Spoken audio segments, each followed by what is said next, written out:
Abrimos nuestras Biblias, a Génesis capítulo 22.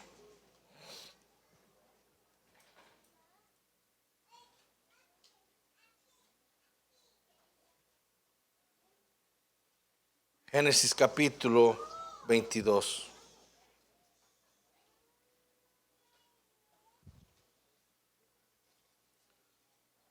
Amén. Génesis 22, 1.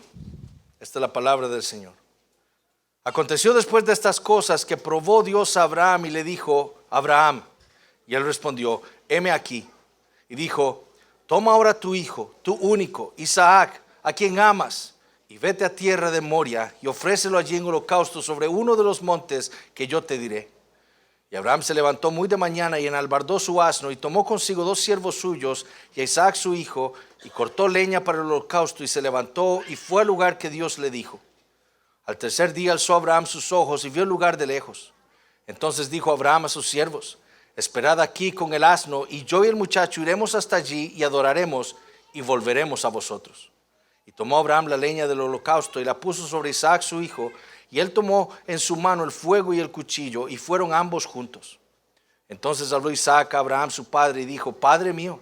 Y él respondió: heme aquí, mi hijo. Y él le dijo: he aquí el fuego y la leña, mas ¿dónde está el cordero para el holocausto? Y respondió Abraham: Dios se proveerá de cordero para el holocausto, hijo mío. E iban juntos. Y cuando llegaron al lugar que Dios le había dicho, edificó allí Abraham un altar, y compuso la leña, y ató a Isaac su hijo, y lo puso en el altar sobre la leña. Y extendió Abraham su mano, y tomó el cuchillo para degollar a su hijo. Entonces el ángel de Jehová le dio voces desde el cielo, y dijo: Abraham, Abraham. Y él respondió: heme aquí. Y dijo: no extiendas tu mano sobre el muchacho, ni le hagas nada, porque ya conozco que temes a Dios, por cuanto no me rehusaste tu hijo, tu único. Entonces alzó Abraham sus ojos y miró, y aquí a sus espaldas un carnero trabado en un zarzal por sus cuernos. Y fue Abraham y tomó el carnero y lo ofreció en holocausto en lugar de su hijo. Y llamó a Abraham el nombre de aquel lugar: Jehová proveerá. Por tanto se dice hoy: en el monte de Jehová será provisto. Y llamó el ángel de Jehová a Abraham por segunda vez desde el cielo y dijo: por mí mismo he jurado, dice Jehová, que por cuanto has hecho esto y no me has rehusado tu hijo, tu único hijo, de cierto te bendeciré y multiplicaré tu descendencia como las estrellas del cielo y como la arena que está a la orilla del mar. Y tu descendencia poseerá las puertas de sus enemigos. En tu simiente serán benditas todas las naciones de la tierra, por cuanto obedeciste a mi voz. Y volvió Abraham a sus siervos, y se levantaron y se fueron juntos a Beerseba, y habitó Abraham en Beerseba. Este evento, dijo Hamilton, un comentarista, no solo es el más conocido en la vida de Abraham, sino que es al mismo tiempo el evento más desconcertante. Y esa es la sensación que nos deja una primera lectura de este texto. Escuchar lo que Dios le pide hacer a Abraham, después de todo lo que Dios le ha prometido al patriarca, nos deja a nosotros verdaderamente perplejos y con muchas preguntas. Pero lo que debemos entender es que toda la historia de Abraham está siendo dirigida para enfocarse en este evento en Génesis capítulo 22. Dios aún tenía muchas cosas que enseñarle al patriarca. Pero todo lo que ha aprendido de Dios, su cuidado para con él, es lo que le van a permitir a Abraham hacer lo que hizo. Y eso es precisamente lo que vamos a ver en esta mañana. Y vamos a ver 2 cosas. En primer lugar, vamos a ver el evento como tal. Es decir, vamos a ver lo que Dios le ordenó hacer a Abraham. Vamos a ver lo que Abraham hizo y cómo Dios proveyó para el patriarca. En segundo lugar, veremos la parábola detrás de este evento. Y esos son los 2 puntos del sermón. El primero entonces es el evento como tal.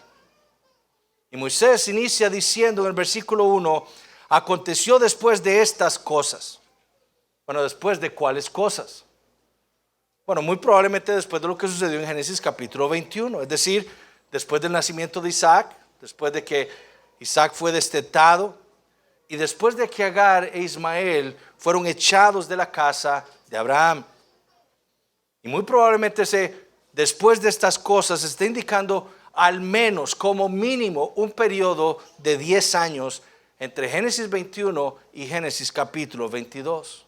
Ahora, ¿cómo sabemos esto? Bueno, en primer lugar, aquí sabemos que Isaac no es un bebé. Él ya tiene una edad suficiente no solo para articular pensamientos y podérselos expresar correctamente a su padre, ¿verdad? Él ve que no hay leña y va a haber un sacrificio, él puede razonar. Un bebé de 3 años no puede hacer eso. Además, Isaac debe ser lo suficientemente fuerte para poder cargar leña para un holocausto. Entonces debe tener una cierta edad Isaac para poder hacer esto. Lo que nos hace pensar que probablemente Isaac deba tener entre 13, 10 años, o 15 años de edad. Algunos rabinos argumentaban que Isaac tenía 37 años. Y esto lo decían porque ellos pensaban que la causa de la muerte de Sara, que vamos a ver en el capítulo siguiente, fue todo este evento que sucedió en Génesis 22. Y como en Génesis 23:1 se nos dice que Sara murió a los 127 años, y como Isaac nació a los 90 años de Sara, entonces decían, Isaac tiene que tener 37 años aquí. Sin embargo, Moisés presenta a Isaac como un adolescente. De hecho, en el versículo 5 se nos dice que es un muchacho. Entonces, este evento en Génesis capítulo 22 ocurre probablemente 10, 15 años después de los eventos en Génesis capítulo 21. Isaac es probablemente un adolescente. Y fue en este momento de sus vidas cuando Dios dice, probó a Abraham. Y lo que ese término implica no es que Dios quiso engañar a Abraham o tentarlo para que hiciera algo malo, algo en contra de su ley, en contra de su carácter. La Biblia es clara en que Dios no tienta a nadie, de que Dios aborrece el pecado. Lo que ese término implica es una prueba de parte de Dios para probar la dignidad de Abraham. Y eso fue lo que Dios hizo. Y debemos notar que esto que se nos dice en el versículo 1 es algo que se nos está informando a nosotros. Abraham no sabe que esto es una prueba. Esto es para nosotros los lectores. Abraham no sabe que Dios lo está aprobando. Y algunos comentaristas han dicho que esto es así para prepararnos a nosotros para lo que Dios le va a pedir a Abraham.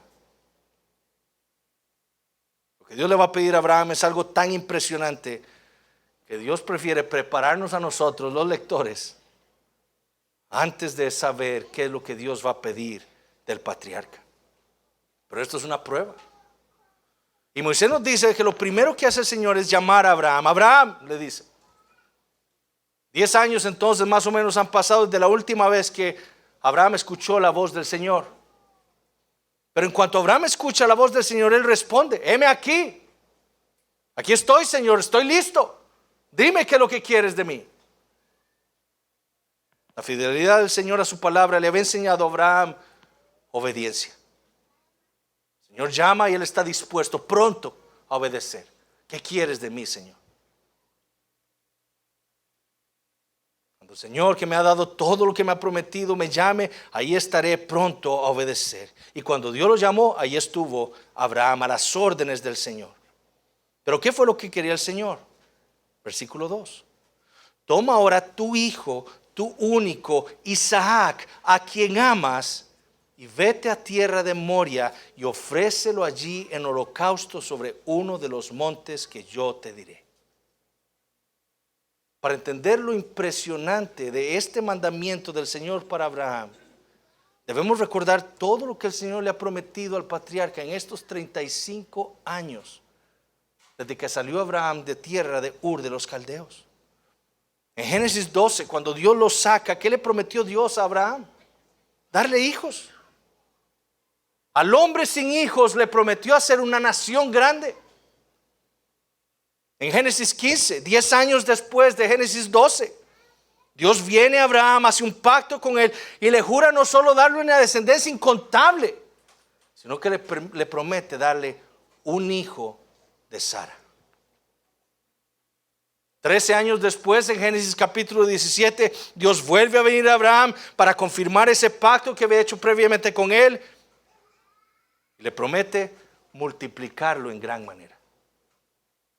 Y para reafirmar su promesa, le cambia el nombre de Abraham, padre exaltado, a Abraham, padre de muchedumbre de gentes. El hombre sin hijos ahora se llama padre de muchos hijos.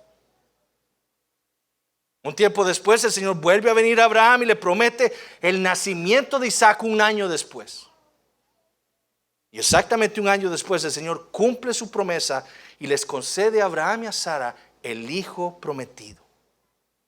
Y en quien, como le había dicho 10 años antes en Génesis 21, le sería llamada descendencia. Dios le dio el hijo, en quien le sería llamada descendencia a Abraham. Todas estas descripciones de Isaac, tu hijo, tu único, Isaac, el hijo de la risa, el que trajo ese gozo a tu corazón, el que amas, no son mencionadas ahí simplemente porque Ismael ya no está en la casa de Abraham. Entonces, claro, ahora Isaac es el único hijo y es el único que puede amar a Abraham. Todo lo contrario, estas cosas son mencionadas porque en la mente de Abraham, Isaac era especial. Él era único, en el sentido de que era un hijo singular suyo. Él no era el hijo de la carne, como lo era Ismael. Él era el hijo de la promesa. Por eso era único Isaac, singular, como él no había en la casa de Abraham. Él era en quien Dios cumpliría las promesas futuras para Abraham. Tendrás una gran descendencia, tendrás la tierra. De ti vendrá el Salvador. En Isaac dependían esas promesas. Eso es lo que hace de la orden del Señor algo tan impresionante. Abraham debía tomar a este hijo de la promesa, llevarlo a Moria y sacrificarlo. ¿Cómo puede ser esto? Ciertamente sabemos que Dios no puede mentir. Él no puede contradecirse. Él no puede estar aquí cambiando de opinión y decir, no, antes pensé que en él te iba a dar descendencia, ahora mátalo. No, Dios no está cambiando aquí de opinión. Él no puede cambiar de opinión. Él es inmutable.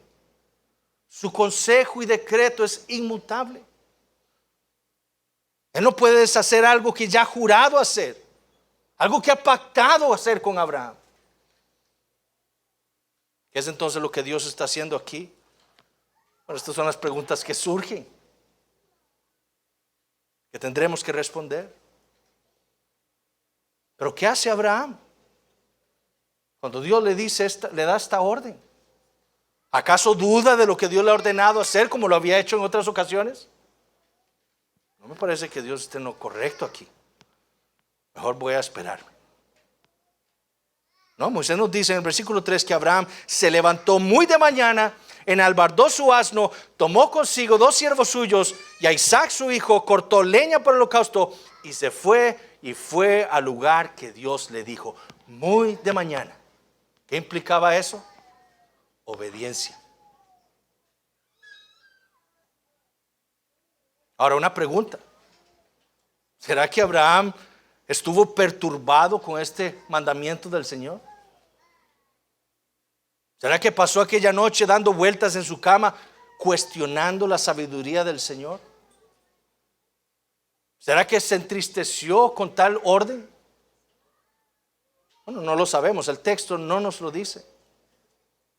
Lo que el Espíritu Santo, mis hermanos, nos quiere dejar claro con este texto, de la manera en la que lo registró para nosotros, es informarnos de que a pesar de todas estas cosas, la fe de Abraham había crecido de tal manera que cuando el Señor le ordenó sacrificar a su hijo, a su único, a Isaac, a quien él amaba, Abraham se levantó y obedeció sin cuestionar nada.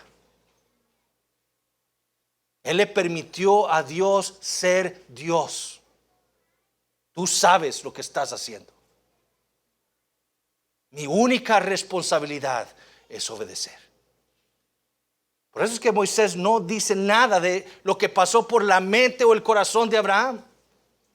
Porque lo que quiere mostrarnos es que cuando Dios habló, la disposición de Abraham fue: tú eres Dios, yo te voy a obedecer. Y así lo hizo. 3 días se nos dice, les tomó a Abraham y a Isaac y a sus 2 siervos caminar desde Beerseba hasta Moria. Moria y Beerseba están más o menos a 72 kilómetros de distancia. Al 3er día Abraham alza sus ojos y ve ese lugar en donde Dios le había mostrado que debía sacrificar a Isaac. Y notemos lo que le dice Abraham a sus 2 siervos, porque esto también es algo impresionante. Versículo 5. Entonces dijo Abraham a sus siervos: esperad aquí con el asno, y yo y el muchacho iremos hasta allí y adoraremos. Punto. No. ¿Qué dice Abraham? Y yo y el muchacho iremos hasta allí y adoraremos y volveremos a vosotros.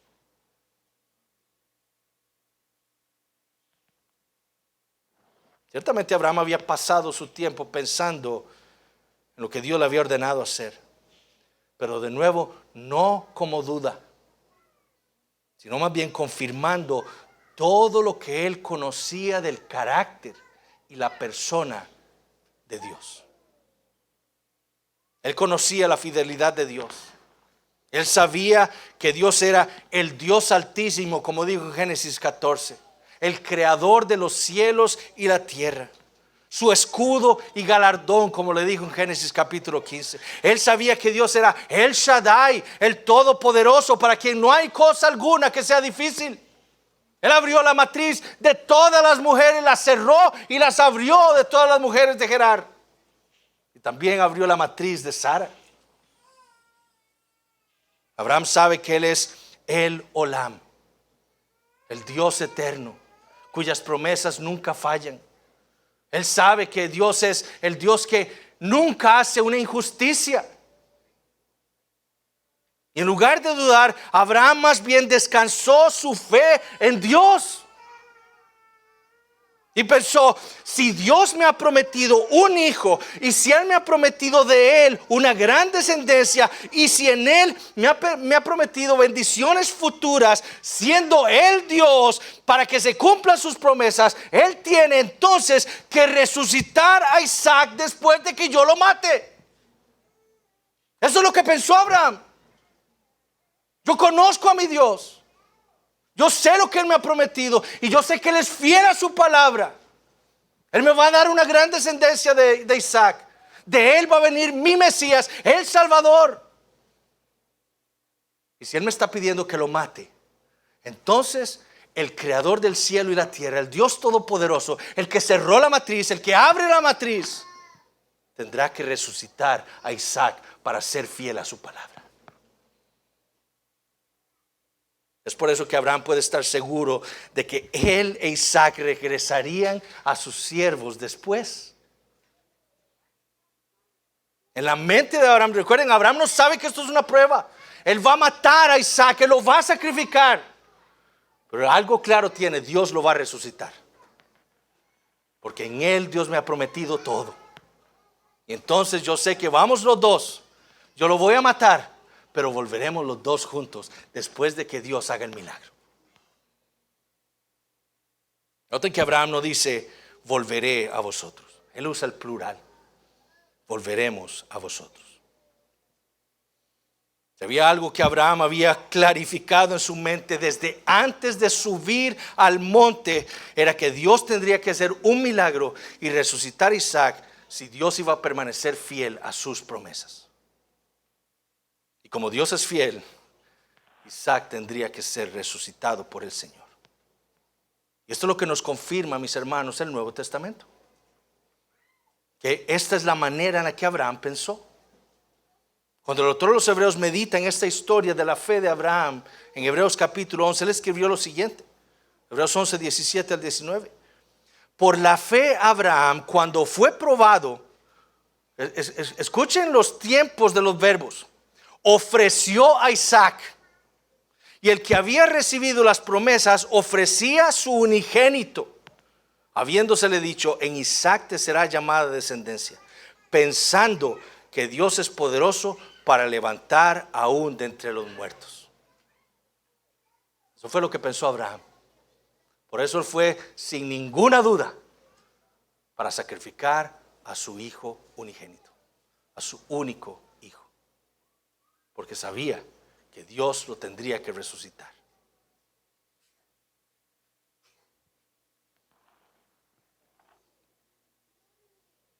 En la mente y el corazón de Abraham, Isaac fue sacrificado. Abraham entonces toma leña, la pone sobre Isaac, toma el fuego, toma el cuchillo. Para Isaac es claro que su padre lo está llevando a hacer un sacrificio.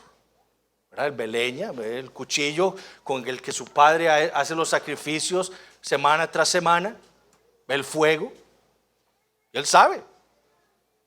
Abraham ha sido fiel en su instrucción con su hijo.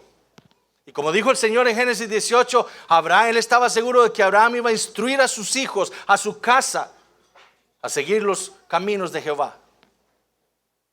Isaac sabía lo que era adorar a Dios. Pero Isaac ve a su padre, ve todo y dice: aquí falta algo. Falta el animal para el sacrificio. Claro, obviamente que Isaac no sabe exactamente lo que Dios le ha dicho a su padre. Abraham se lo ha dejado para sí mismo. Y con esa ingenuidad probablemente de la adolescencia le pregunta a su padre: Padre mío. Y de nuevo, lo difícil de esta prueba nos es magnificada con todas estas palabras. O sea, no era solo que Abraham amaba a su padre, que Abraham amaba a su hijo, es que Isaac amaba también a su padre. He aquí el fuego y la leña, mas ¿dónde está el cordero para el holocausto?, dice Isaac. Abraham, como les digo, había enseñado muy bien a su hijo sobre la manera apropiada de adorar al Señor. Isaac sabía por su padre que la única manera para acercarse al Señor era como él lo había dicho. Y eso requería un cordero, un animal, para expiación de los pecados. Abraham era un padre fiel. ¿Y qué le dijo Abraham? Dios se proveerá literalmente a sí mismo de cordero para el holocausto, hijo mío. Dios se proveerá a sí mismo de cordero para el holocausto. Con esas palabras vemos nuevamente la confianza que Abraham le tiene al Señor. Él estaba permitiéndole, como les dije, a Dios ser Dios. Es Dios quien sabe lo que hace. Yo no tengo por qué cuestionar lo que Él me dice. Yo no tengo por qué cuestionar su palabra. Él es Dios. Él es fiel a su palabra. Ninguna de sus promesas fallará. Él se proveerá de cordero. Pero como veremos, estas palabras no son solamente una expresión de confianza de Abraham, sino también es una profecía acerca del futuro. Dios se iba a proveer de un cordero para el sacrificio. Y cuando llegan a ese lugar que el Señor le había mostrado a Abraham, el patriarca lo que hace es edifica un altar, pone la leña sobre el altar. Isaac, ven, toma sus brazos, lo ata sus pies. Notemos que Isaac había aprendido obediencia también. De la misma manera que su padre Abraham había aprendido a obedecer a Dios, Isaac había aprendido a obedecer a su padre.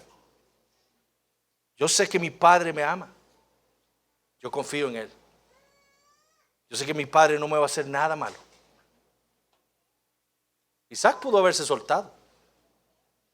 O sea, Abraham tiene 110 años, por lo menos. Isaac tiene 15.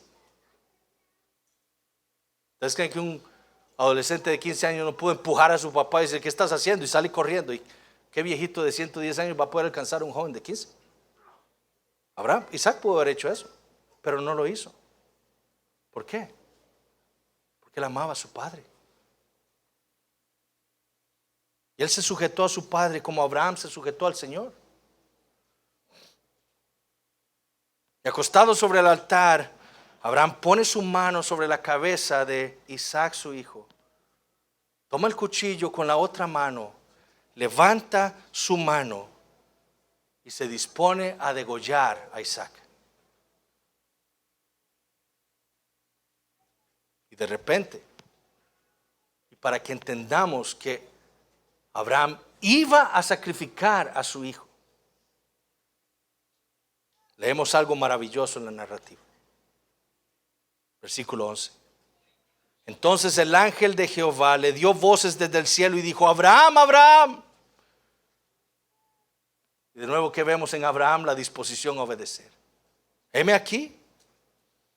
Y le dijo el ángel, no extiendas tu mano sobre el muchacho ni le hagas nada, porque ya conozco que temes a Dios, por cuanto no me rehusaste tu hijo, tu único. La fe de Abraham se había mostrado digna. El patriarca había confiado en el Señor sin dudar de su palabra.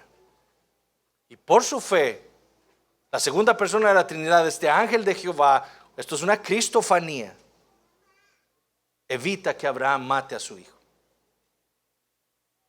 Ahora, no es que el Señor no sabía lo que Abraham estaba sintiendo. No es que el Señor no sabía que Abraham temía al Señor. El Señor sabe todas las cosas. Él es el único que puede ver dentro del corazón de los hombres. Ni siquiera nosotros mismos podemos saber la profundidad de nuestros pensamientos en nuestros corazones. Solo Dios. Entonces, Dios sabía que Abraham temía al Señor. Las Escrituras refutan cualquier sospecha de ignorancia de parte de Dios. Cuando el Señor le dice, porque ya conozco que temes a Dios, lo que estamos viendo es un antropomorfismo, es Dios haciéndose pasar como si Él fuera un hombre para mostrarnos a nosotros la gran obediencia del patriarca, su gran temor del Señor, para enfatizarlo, para iluminarlo para nosotros. Y como un regalo, Dios escatima al hijo de Abraham y lo hace proveyendo un sustituto. Abraham alza sus ojos y a sus espaldas, trabado en un zarzal, estaba un carnero, el animal que sería ordenado 100 años después a la descendencia de Abraham, a Israel, para ser sacrificado como el animal en el día de la expiación. Abraham toma ese carnero y entonces lo sacrifica en lugar de su hijo, en lugar de su único, en lugar de Isaac, en lugar del hijo a quien él ama. Y en honor a la misericordia y benevolencia del Señor, Abraham le pone a aquel lugar Jehová Jireh, Dios proveerá. Y por su obediencia el Señor vuelve a Abraham y le vuelve a hablar. Y le dice, por mí mismo he jurado. Mis hermanos, Dios no tiene que jurarnos nada. Dios no nos debe nada a nosotros. Él es Dios. Lo que Dios dice, Él lo hace. Él no miente. Nosotros sí tenemos que jurar. ¿Por qué? Porque somos hombres, pecadores, mentirosos. Pero Dios no tiene por qué jurar nada. Él es Dios. Sin embargo, para nuestro consuelo, y como dice el autor de los Hebreos en Hebreos capítulo 6, para mostrarnos la inmutabilidad de su consejo, Él hizo juramento.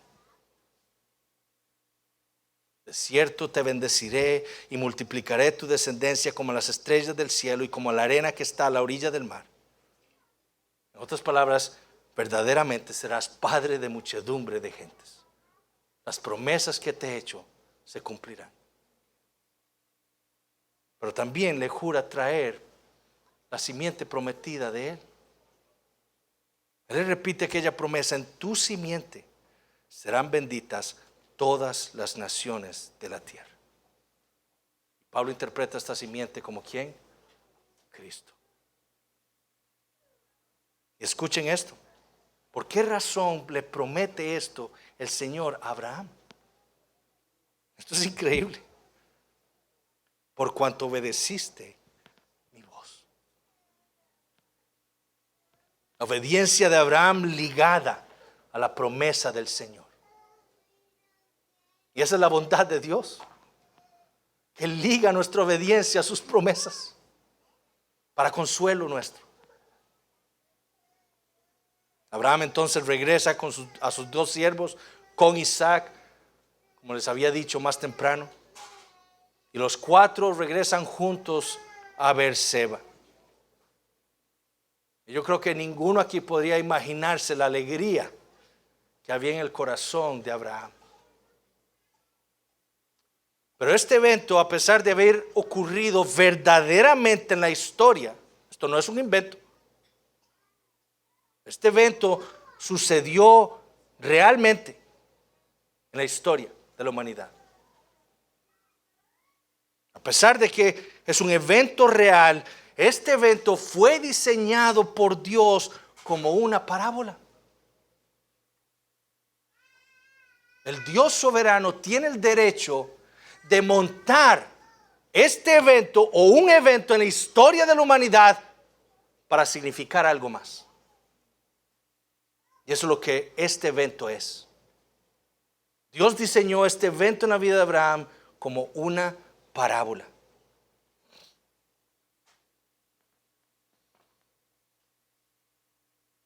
Eso es lo que afirma el autor de los Hebreos. En Hebreos capítulo 11 nosotros leemos lo siguiente. De nuevo versículo 17.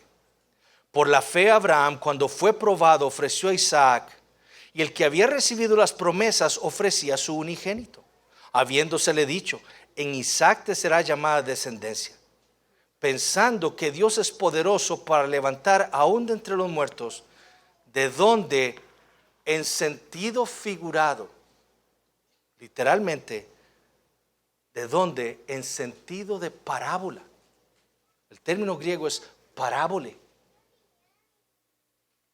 Todos los hebreos, inspirados por el Espíritu Santo, está viendo Génesis 22 y entiende, esto es también una parábola.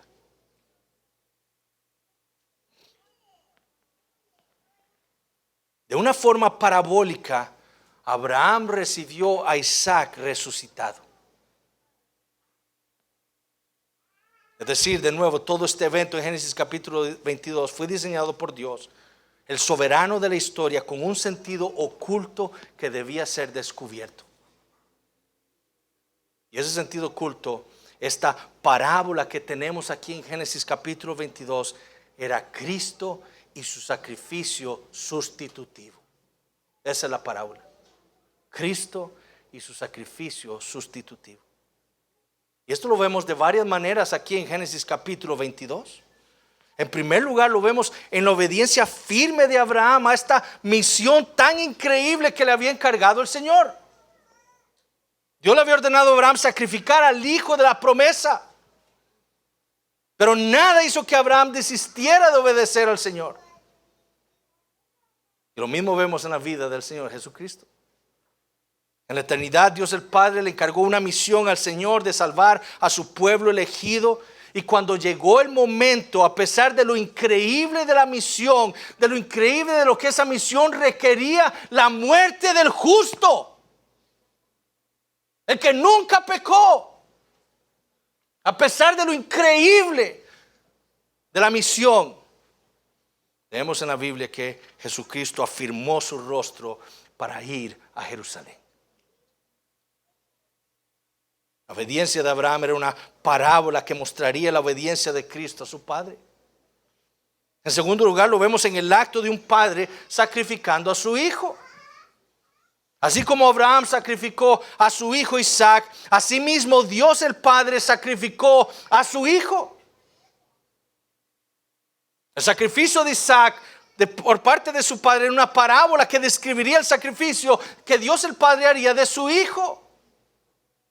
Como lo dijo el profeta Isaías en Isaías 53:10, con todo eso Jehová quiso quebrantarlo. sujetándole al padecimiento. Esto fue lo que Dios el Padre quiso, le nació de su corazón hacer contra su Hijo para salvarnos. En tercer lugar, lo vemos en las descripciones que se hacen de Isaac. Isaac, se nos dice, es el hijo, el único, el que Abraham ama. Como dijimos, esto nos quiere dar a entender la singularidad de Isaac para Abraham. Bueno, en las Escrituras al Señor Jesucristo se le llama el Hijo de Dios. Nosotros somos hijos de Dios, pero solo hay uno que es el Hijo de Dios, y ese es el Señor Jesucristo. Como Él no hay otro hijo. Él es único. Por eso es que la Biblia dice que Él es el unigénito Hijo, el unigénito del Padre, porque como Él no hay nadie, Él es singular en su persona y carácter. Y además Él es el Hijo amado de Dios el Padre. Como leemos cuando leemos el relato del bautismo del Señor Jesús, se abren los cielos y ¿cuál es la voz que oímos? La voz de Dios el Padre diciendo que he aquí mi Hijo amado en quien tengo complacencia. Pues las descripciones de Isaac eran una parábola de las descripciones del Señor Jesús. En cuarto lugar, lo vemos también en la resurrección de Isaac al tercer día. Abraham y Isaac suben a Moria al tercer día. Es al tercer día que Abraham ve el lugar a donde tiene que ir a sacrificar a su hijo. En ese mismo día Abraham, en su corazón, como vemos en Hebreos, sacrificó a Isaac. En sentido figurado. Y lo recibió vivo. Bueno, las Escrituras son claras en que el Señor Jesucristo, después de haber sido sacrificado por su Padre en la cruz del Calvario, verdaderamente resucitó al tercer día. No en sentido figurado, verdaderamente resucitó. Entonces esta resurrección figurada, parabólica de Isaac, nos habla de la verdadera resurrección del Señor Jesucristo. Quinto, la carga que hizo Isaac de la madera para su propio sacrificio era una parábola de lo que Jesús haría en su sacrificio. Él nos dice en los evangelios, cargó que su propia cruz. La madera que serviría para el sacrificio de Isaac, Él la cargó. Así como Jesús cargó su propia cruz, en la cual iba a ser crucificado. Su propio madero. En sexto lugar, lo vemos en la sujeción de Isaac a su padre. Isaac no cuestionó en nada lo que su padre estaba haciendo. No puso resistencia cuando estaba atando sus manos. No salió corriendo. Lo mismo vemos en nuestro Señor Jesucristo. De una manera infinitamente mejor. Miles de años después, en Getsemaní, ahí orando contra el Padre, Él no se rebeló contra la misión que el Padre le había encargado, sino más bien dijo, no sea mi voluntad, sino la tuya. En séptimo lugar, lo vemos también en el lugar donde Abraham fue a sacrificar a Isaac. Moria, años más adelante, sería en donde Salomón construiría el templo. Segunda de Crónicas 3:1. Moria en los tiempos de los reyes se llamaría Jerusalén. En el primer siglo, durante el Imperio Romano, se llegaría a conocer como el monte del Calvario, la calavera. A unos metros de distancia del templo en Jerusalén. Mis hermanos, el lugar donde Abraham fue enviado para sacrificar a Isaac fue el mismo lugar en donde Dios el Padre sacrificó a su Hijo por cada uno de nosotros. En octavo lugar, y el punto de esta parábola, la vemos en el sacrificio sustitutivo que fue planeado por el Señor. Lo que Dios tenía que enseñarle a Abraham era lo que haría la simiente que Dios le había prometido que vendría de él. Eso es lo que Abraham todavía le faltaba entender. Abraham debía aprender acerca del sacrificio sustitutivo que haría el Salvador del mundo. Y eso fue lo que el Señor le mostró al patriarca aquel día. En Juan capítulo 8, y providencialmente hoy leímos este pasaje. El Señor está, como vimos ahora, está discutiendo con los judíos. Ellos lo están acusando a él de tener demonio. El Señor les dice: Abraham vuestro padre se gozó de que había de ver mi día y lo vio y se gozó. ¿Cuál día? ¿Cuándo vio Abraham esto? Génesis capítulo 22. En aquel día le cayó, como decimos, la peseta a Abraham. El Salvador del mundo va a morir siendo sacrificado por su Padre para salvarnos. Y se gozó. Habrá salvación para mí. Dios proveerá un sustituto en lugar nuestro. Este evento entonces era una parábola para enseñarlos y darle esperanza al pueblo de Dios de que el problema de su pecado sería solucionado con la muerte sustitutiva de la simiente prometida. La muerte de Isaac, mis hermanos, no serviría para nada. Abraham pudo haber matado a Isaac ahí mismo y eso no hubiera servido para nada para la descendencia de Abraham. Isaac debía vivir para que viniera Jesús. Sería la muerte de Jesús la que verdaderamente resolvería nuestro grave problema, el pecado. Ese corazón rebelde que quiere vivir su vida según su propia sabiduría y no conforme a la palabra de Dios.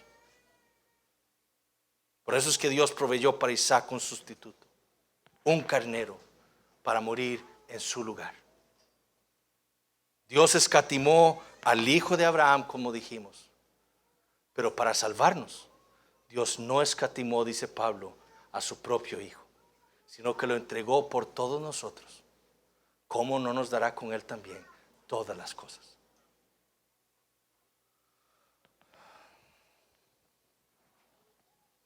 Hermanos, la fidelidad de Dios a su palabra fue lo que trajo gozo a la vida de Abraham. El ver cómo este Dios soberano y sabio está trabajando en la historia para cumplir sus promesas de salvación a su pueblo, trajo gozo al corazón de Abraham, como debe traerlo al nuestro.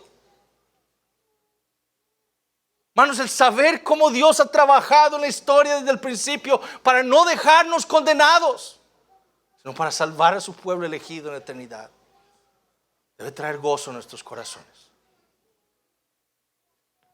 Y eso es lo que nos enseña la genealogía con la que termina Génesis capítulo 22. Aconteció después de estas cosas que fue dada noticia a Abraham diciendo: he aquí que también Milca ha dado a luz hijos a Nacor tu hermano. Qué alegría, dice Abraham. A Nacor le nacieron hijos. Qué bueno.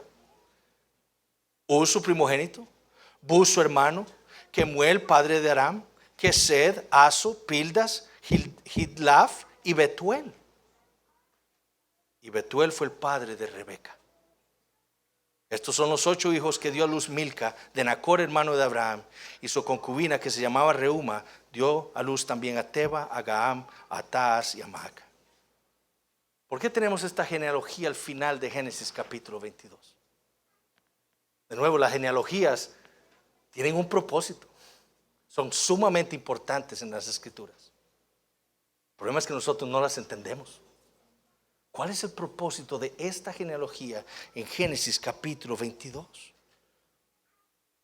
Bueno, el mismo propósito que tiene todo el resto de Génesis capítulo 22. Mostrarnos la fidelidad de Dios a su palabra. Y se nos muestra aquí en esta genealogía al hablarnos del nacimiento de Betuel. ¿Por qué Betuel es importante? Porque Betuel tendría a Rebeca, la que sería esposa de Isaac, con quien Isaac tendría a Jacob, Israel, de quien vendría Judá, de quien vendría el rey David, de quien vendría el Mesías prometido. Hermanos, por siglos A partir de este evento en Génesis capítulo 22, el pueblo de Israel decía: Dios proveerá, Dios proveerá, Dios proveerá. En el periodo intertestamentario, los siervos de Dios, su pueblo, los creyentes decían: Dios proveerá. Y de pronto nace un niño de una virgen, a quien los ángeles llamaron el Hijo de Dios, que había nacido para morir. Hermanos, Navidad, niños, la Navidad no tiene sentido alguno si solamente fuera el nacimiento de Jesús. Si la historia queda ahí, no nos sirve de nada. La Navidad es preciosa. ¿Por qué? Porque se nos prometió que ese que nació de aquella virgen, el Hijo de Dios, iba a morir sustitutivamente por cada uno de nosotros. Eso es lo precioso de la Navidad, que Dios cumplió en su Hijo Jesucristo todo lo que prometió. Y Él vivió una vida de perfecta obediencia en nuestro lugar. Y murió también en la cruz del Calvario en nuestro lugar, para perdonar nuestros pecados. Oh, hermanos, Dios proveyó. La Navidad es la evidencia. Dios proveyó para nosotros un cordero, a su propio Hijo. No lo escatimó para salvarnos. Y usted que está aquí nos acompaña en esta mañana. Si hay algo que usted debe tener claro de este relato que hemos leído y que hemos meditado en esta mañana, es que no hay otra manera para que usted pueda ser salvo aparte de Jesús. No hay otra manera en la que usted pueda ser justificado aparte de la justicia de Cristo. No hay otra manera en la que usted pueda ser perdonado de sus pecados aparte de la muerte de Cristo. Es por eso que lo que el Señor pide de usted es que entienda que Cristo está dispuesto para perdonar.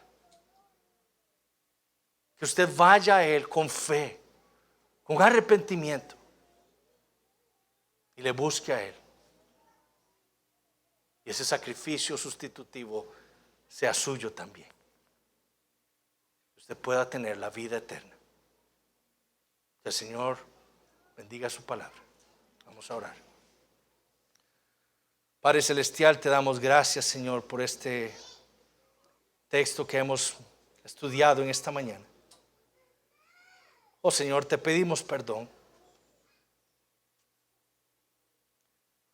Te pedimos perdón por nuestra infidelidad a ti.